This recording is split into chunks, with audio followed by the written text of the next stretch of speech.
Hi friends, நாம் இப்போ இந்த வீடியோவில் எதை பற்றி பார்க்க போகிறோம் அப்படின்னா, இந்தியா மற்றும் ஆஸ்திரேலிய அணிகளுக்கு இடையே நடந்த தற்போது 4வது டெஸ்ட் போட்டியில் ஆஸ்திரேலியா அபாரமான வெற்றியை பெற்றதுக்கப்புறம் இந்திய அணியில் இருக்கக்கூடிய 4 முக்கியமான சீனியர் வீரர்கள் தற்போது ஓய்வு முடிவை அறிவிப்பதற்கு முன் வந்திருக்காங்க. இதுதான் தற்போது இந்திய கிரிக்கெட் அணியில் மிகப்பெரிய ஒரு சலசலப்பை ஏற்படுத்தியிருக்கு. அது பற்றின முழுமையான விவரத்தை பார்ப்போம். தற்போது மிகுந்த எதிர்பார்ப்புக்கு இடையே துவங்கிய இந்த பார்டர் கவாஸ்கர் டெஸ்ட் தொடரில் 3 போட்டி முடிஞ்சிருந்தது. இதில் ஒரு போட்டியில் இந்தியாவும் ஒரு போட்டியில் ஆஸ்திரேலியாவும் வெற்றி பெற்று தொடர் சமநிலைமையில் இருந்துச்சு. 3வது போட்டி டிராவ் ஆகிடுச்சு.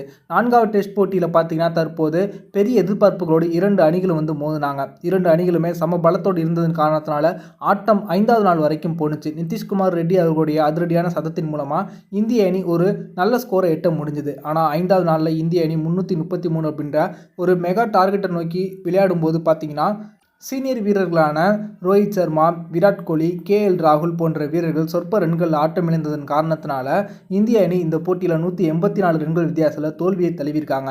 இதன் மூலமாக பார்த்தீங்கன்னா தற்போது இந்திய அணி உலக டெஸ்ட் சாம்பியன்ஷிப் இறுதிப் போட்டிக்குள் நுழைவது கேள்விக்குறியாகி இருக்கு. அது மட்டுமல்லாது தற்போது பார்த்தீங்கன்னா இந்த தோல்வியினால் தற்போது ரோஹித் சர்மா அவர்கள் கேப்டன் பதவியை துறந்துட்டு அவங்க டெஸ்ட் போட்டிகளில் இருந்து ரிட்டையர்ட் ஆக போகிறாங்க. இவங்களோடு சேர்த்து பார்த்தீங்கன்னா விராட் கோலி, ரவீந்திர ஜடேஜா மற்றொரு முக்கியமான வீரரும் ஓய்வு முடிவு அறிவிக்க முன் வந்திருப்பது தற்போது பெரிய பரபரப்பை ஏற்படுத்தியிருக்கு. இந்த போட்டியில் இந்திய அணி தோல்வியை தழுவி தொடரை இழப்பதற்கு முக்கிய காரணமே ரோஹித் சர்மா தான். காரணம், நன்றாக விளையாடி கொண்டிருந்த KL ராகுல் அவர்களை துவக்க ஆட்டக்காரரில் இருந்து இவங்க தூக்கிட்டு தன்னுடைய இடத்தை இவங்க துவக்க ஆட்டக்காரருக்கு மாற்றிக்கிட்டாங்க. ஆனால் தற்போது பார்த்தீங்கன்னா ரோஹித் சர்மாவும் இந்த 2 இன்னிங்ஸ்லையுமே ஒரு 10 ரன்களை கூட எடுக்க முடியலை. அதே போல் ஒன் டவுனில் ஆடின KL ராகுல் அவர்களாலையும் தற்போது சிறப்பான ஆட்டத்தை வெளிப்படுத்த முடியல. தொடர்ச்சியாக துவக்க ஆட்டக்காரராக நன்காக விளையாடி கொண்டிருந்த KL ராகுலுடைய இடத்தை மாற்றி தற்போது அவரும் விளையாடாமல் இவரையும் விளையாட விடாமல் கெடுத்துட்டாங்க அப்படின்னே சொல்லலாம். இதன் மூலமாக தற்போது இந்திய அணிக்கு ஒரு மிகப்பெரிய பின்னடைவு ஏற்பட்டிருக்கு. நீண்ட வருடத்துக்கு பிறகு அதாவது 12 வருடங்களுக்கு அப்புறம் தற்போது பாக்ஸிங் டே டெஸ்ட் போட்டியை தற்போது இந்திய அணிக்கு எதிராக ஆஸ்திரேலியா பார்த்தீங்கன்னா கைப்பற்றியிருக்காங்க. இதற்கு முழுக்க காரணமே ரோஹித் சர்மா தான். இதன் காரணத்தினால பல்வேறு விமர்சனங்கள் அவங்க மீது எழுந்துச்சு. இதனால் பார்த்தீங்கன்னா தற்போது ரோஹித் சர்மா அவர்கள் தன்னுடைய கேப்டன் பதவியை துறந்து டெஸ்ட் ஃபார்மெட்லேயும் தன்னுடைய ரிட்டைர்மெண்ட்டை அவங்க அறிவிக்க போகிறாங்க. இவங்களோடு சேர்த்து விராட் கோலி, ரவீந்திர ஜடேஜா இவங்க 2 பேரும் தற்போது டெஸ்ட் ஃபார்மெட்டில் ரிட்டைர்மெண்ட் அறிவிப்பதற்கு தயாராகிட்டாங்க.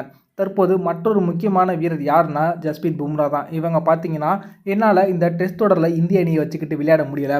ஒரு வீரர் ஒரு நாளைக்கு 20லிருந்து 25 ஓவர் தான் வீச முடியும். நான் மட்டுமே இந்த தொடரில் பார்த்தீங்கன்னா ஒரு நாளைக்கு 50 ஓவர்களை அதிகமாக வீசி எனக்கு மிகப்பெரிய ஒரு சிரமத்தை உண்டாக்கிட்டாங்க. மற்ற பவுலர்கள் யாருமே எனக்கு சிறப்பான சப்போர்ட் கொடுக்க மாட்டாங்க. அதே போல் கேப்டன் ரோஹித் சர்மா அவர்களும் ஜஸ்பிரீத் பும்ரா அவர்கள் கேட்ட ஃபீல்ட் செட்டப்பை கொடுக்காததன் காரணத்தினால தான் இந்த போட்டியில் ஆஸ்திரேலியா அதிகமான பார்ட்னர்ஷிப்பை அமைச்சு அதிக ரன்களை குவிச்சிட்டாங்க அப்படின்ற ஒரு குற்றச்சாட்டு வைக்கப்பட்டுச்சு. இந்த நிலைமையில தான் இவங்க அணியில் தொடரும் பட்சத்தில் என்னால் டெஸ்ட் போட்டியில் விளையாட முடியாது அப்படின்னு ஜஸ்பிரீத் பும்ரா ஓப்பனாக பேசியிருப்பது மிகப்பெரிய ஒரு சலசலப்பை ஏற்படுத்தியிருக்கு. இந்த வீடியோ உங்களுக்கு பிடிச்சிருந்துச்சுன்னா லைக் பண்ணுங்கள், ஷேர் பண்ணுங்கள். நன்றி.